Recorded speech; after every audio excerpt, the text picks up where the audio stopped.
सर्वेषां कृते नमो नमः। पंचमः पाठः कुटुम्बानुरक्तिः। बच्चों, यह कक्षा 10वीं दूरवा पुस्तक से पाठ 5 आज हम पढ़ेंगे। संस्कृत नाटककारेषु प्रमुखेन महाकवि भासेन नाटकांतम कवित्वम्। कहते हैं संस्कृत नाटकों में से प्रमुखेन महाकवि भासेन, जो संस्कृत के नाटक लिखने वाले या प्रमुख नाटककार हैं, उनमें प्रमुख जो है महाकवि भास को भी कहा गया है। नाटकांतम कवित्वम इति उक्तम चरितार्थम कृत्वा त्रयोदश नाटकानि विरचितानि। उन्होंने महाकवि भास ने कितने नाटक लिखे हैं? त्रयोदश नाटकानि।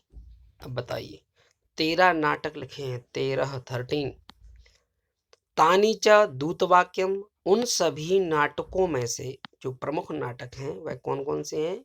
वह 13 नाटक कौन कौन से हैं? उनके नाम इस प्रकार से हैं। और बच्चों, आपको यह बता दें, ध्यान रखना, क्वेश्चन आ सकता है, प्रश्न आ सकता है कि महाकवि भास के द्वारा कितने नाटकों की रचना हुई है, जो कि चरितार्थ हैं। उनमें संख्या भी आ सकती है, या फिर ऐसा भी आ सकता है इन सभी नाटकों में से किसी एक नाटक का नाम आ सकता है कि यह नाटक किसने लिखा है। तो आपको याद रखना, इन नाटकों के नाम याद रखना है कि यह जो नाटक हैं यह महाकवि भास के द्वारा लिखे गए हैं।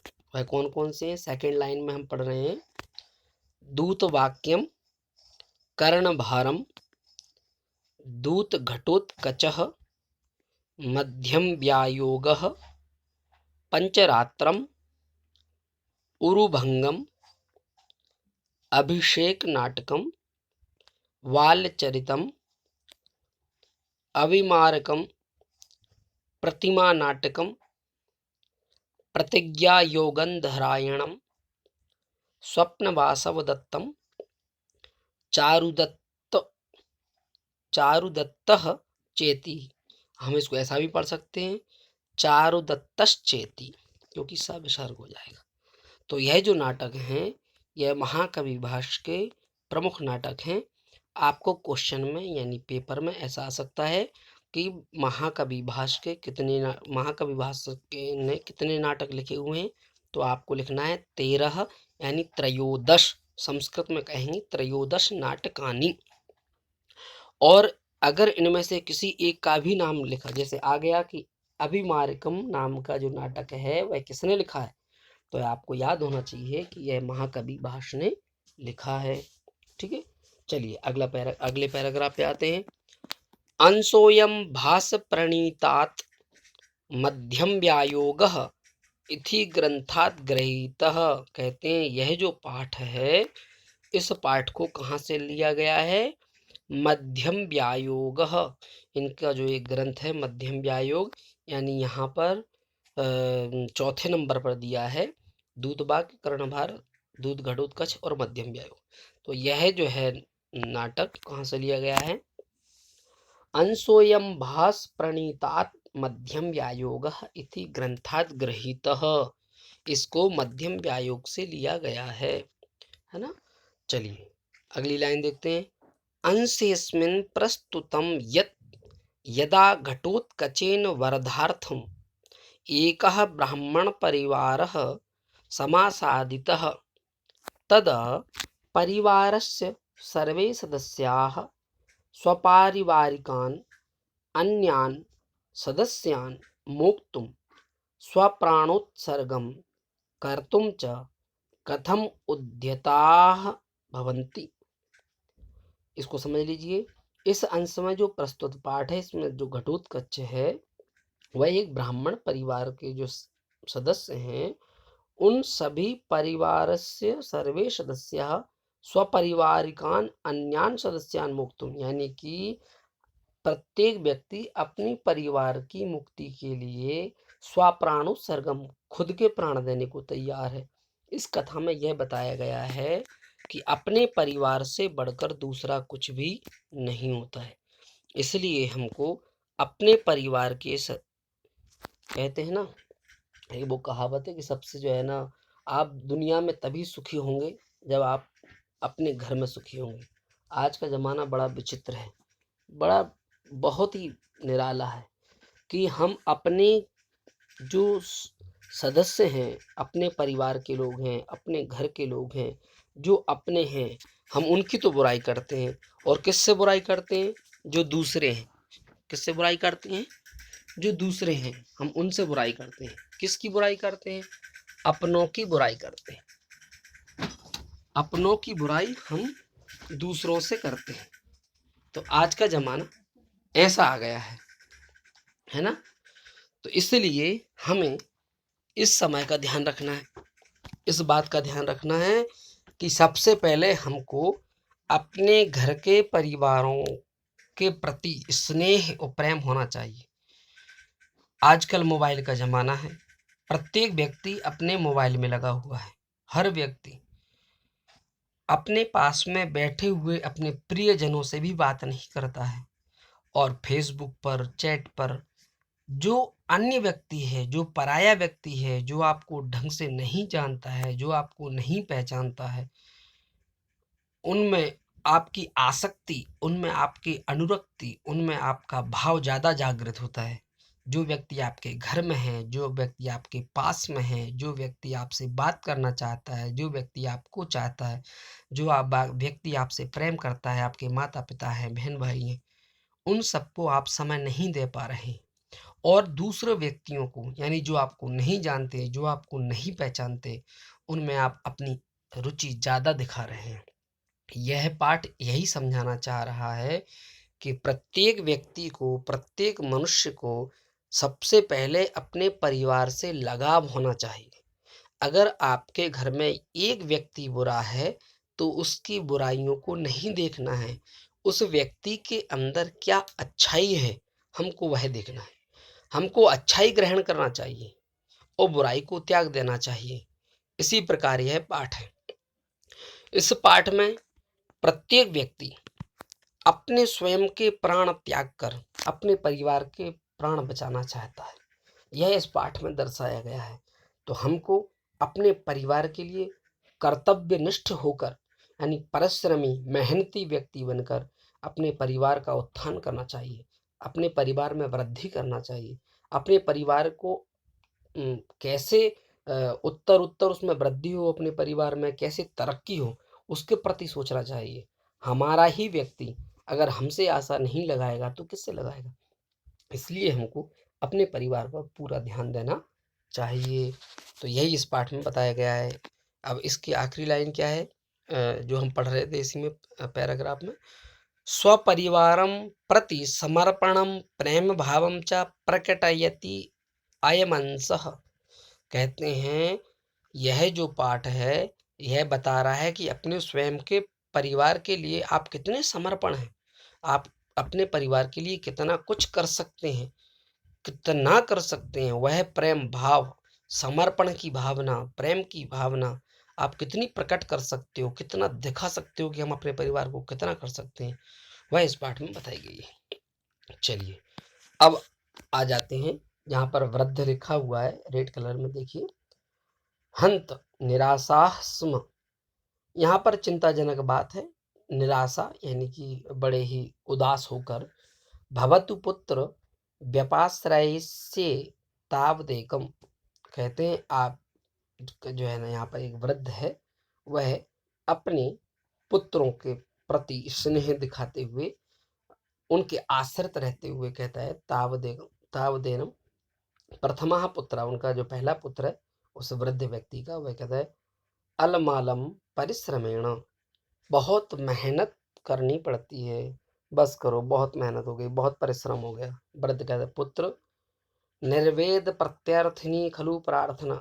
आपसे बिना किसी उसके हम प्रार्थना करते हैं। भवतु पश्याम अस्तावत। देखो इधर, भोभो पुरुष अस्त्यस्माकम मोक्षः। यही आपका, यही आपके मोक्ष का उपाय है। क्या है मोक्ष उपाय? क्या है? अस्माकम मोक्ष, हमारा मोक्ष किस चीज में है? घटोत्कच कहता है हाँ, नहीं, वो कहते हैं कि हम इसको छोड़ देंगे। घटोत्कच कहता है मोक्षोस्ति समयतः, जब समय आएगा तो हम छोड़ देंगे। वृद्ध कहता है कहा समय, वह समय कौन सा है? घटोत्कच कहता है अस्ति में तत्र भवती जननी, जो आपकी माँ है। अस्ति में तत्र भवती जननी, हाँ, जो मेरी माँ है। तया अहमाज्ञप्ता, उनकी आज्ञा से। पुत्र ममोपवास निसर्गार्थमस्मिन् वन प्रदेशे कश्चिन मानुषः प्रतिगृह्यान्नेतव्य इति। उन्होंने कहा है हे पुत्र, मेरी माँ ने कहा है बेटा आप जाइए इस वन प्रदेश में, इस जंगल में, और कोई मनुष्य आपको मिल जाता है तो उसको लेकर आइए। ततो मया साधितो भवान, इसलिए मैं यहाँ पर आप में से किसी एक को लेने के लिए यहाँ पर आया हूँ। ठीक है, चलिए आगे बढ़ते हैं। तो इसमें इन श्लोकों में उनकी चर्चा होती है। वह कहते हैं पत्न्या चारित्र शालिन्या द्विपुत्रो मोक्षमिच्छसि बला बलम परिज्ञाय पुत्रमेकम विसर्ज्य। वो कहते हैं कि आप पत्नी चरित्रवान शालिन्य है ना, द्विपुत्रो मोक्षयसि, आपकी पत्नी है, दो पुत्र हैं। बला बलम परिज्ञाय पुत्रमेकम विसर्ज्य, ऐसा करो कि आप एक पुत्र को हमको दे दो। ऐसा घटोत्कच से अपने एक बेटे को मांगता है उस वृद्ध से।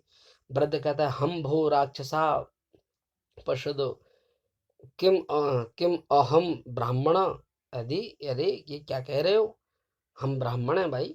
ब्राह्मणा स्वतवान वृद्धा पुत्रम शील गुणान्वितम पुरुषादस्य दत्वाहम कथम निर्वृत्तिमाप्नुयात्। वह ब्राह्मण भी बहुत समझाता है उनको, कहते हैं मेरे पुत्र बड़े गुणवान हैं, शीलवान हैं, और मैं अपने पुत्रों को नहीं दे सकता। तो घटोत्कच कहता है यद्यर्थितो द्विजश्रेष्ठा पुत्रमेकं न मुञ्चसि सकुटुम्बः क्षणेनैव विनाशमुपयास्यसि।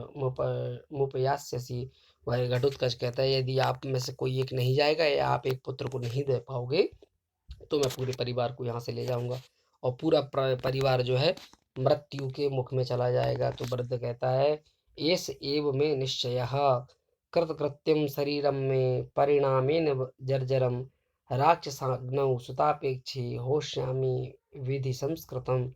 वह कहता है कि देखिए मेरा शरीर तो वैसे भी जर्जर हो चुका है, बुढ़ापा आ चुका है, ऐसा करो आप मुझको यहाँ से आप अपने साथ ले चलो। तो ब्राह्मणी कहती है, उस वृद्ध वृद्ध वृद्ध की बात सुनकर ब्राह्मणी कहती है आर्य माँ मैवम, नहीं आर्य मुझे, पति मात्र धर्मणि पति व्रतेति नाम।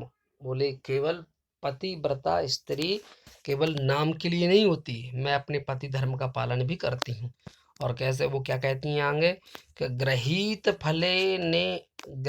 फले नैतेन शरीरेणार्थम कुलम च रक्षितुम इच्छामि। बोले आप ऐसा करो, आप यहीं रहो और मैं अपनी कुल की रक्षा के लिए अपना शरीर मैं इसके साथ चली जाती हूँ। इसकी माँ जो है हमको मार कर खा जाए, काट खाए। घड़ुत कहते हैं भवती न खलु स्त्री जनो भी अभिमतस तत्र भवत्याः, है ना। वृद्ध कहता है अनुगमिष्यामि भवन्तम, वो कहता है कि मैं आऊंगा, मैं चलूंगा। घड़ुत्कच कहता है आह वृद्ध वृद्धस्त्वम अपसर। कहते हैं घटोत्कच कहता है कि अरे भाई तुम हटो। प्रथम पुत्र कहता है कि भो तातः ब्रवीमि खलु तावत किंचित। अरे भाई बोलो, कुछ तो बोलो। वृद्ध कहता है ब्रूहि ब्रूहि शीघ्रम, अरे भाई जल्दी करो जल्दी करो। पहला पुत्र कहता है मम प्राणे गुरु प्राणान्निच्छामि परिरक्षितुम रक्षणार्थम कुलस्यास्य मोक्षितुम अर्हति माम भवान। कहते हैं कि मेरे प्राण आप हर लीजिए, मुझे ले चलिए, और मैं अपने कुल की रक्षा के लिए यदि अपने प्राण त्याग दूंगा तो मुझे मोक्ष प्राप्त होगा। दूसरा पुत्र कहता है आर्य माँ मैवो, नहीं मैं जाऊंगा। ज्येष्ठा श्रेष्ठा कुले लोके।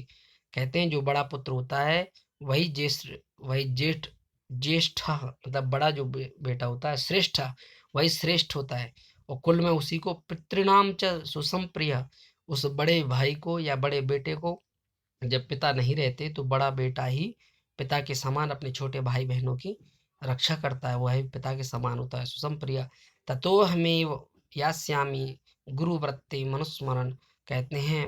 मैंने अपने गुरुजनों से भी यही पढ़ा है कि आप जो है ना, जो व्यक्ति बड़ा होता है वही कुल में श्रेष्ठ होता है और उसको अपनी कुल की रक्षा करना चाहिए, इसलिए आप मुझे ले चलिए। तो तृतीय पुत्र, तीसरा पुत्र कहे आर्य माम एवं, नहीं मुझे ले चलिए भाई। ज्येष्ठो भ्राता पितृसमा, बड़ा भाई पिता के समान होता है। कथितो ब्रह्मवादी भी, यह हमारे वेद पुराण ब्रह्म वाक्य भी यही है, ब्राह्मण विद्वान व्यक्ति भी यही कहते हैं। ततो हम कर्तुम अस्यार्हो गुरुणाम प्राण रक्षणम, बोले इस प्रकार से हम, हमारे गुरु जी का कहना है या गुरु की आज्ञा है कि हम प्राणों की रक्षा कर सकते हैं। घटोत्कच कहता है अहो स्वजन वात्सल्यम, वो कहता है कि अरे वाह, मैं आप सबके प्रेम को देखकर बड़ा भाव विभोर हो गया, और आप सभी के प्रेम को देखकर मुझे लगा कि आपके परिवार में एक दूसरे के प्रति कितना भाव है, आप एक दूसरे के लिए कितना समर्पण भाव रखते हैं। इस प्रकार से प्रत्येक व्यक्ति अपने परिवार का यदि इसी प्रकार भाव रखता है तो वह व्यक्ति अपने परिवार की रक्षा कर सकता है। इति निष्क्रांताः सर्वे, ऐसा कह के सभी वहाँ से निकल जाते हैं। अब ये कहानी, इसमें थोड़ी सी संस्कृति भी इसकी कठिन है, और उसके साथ साथ जो है इसमें आपको बताया गया है घटोत्कच के बारे में।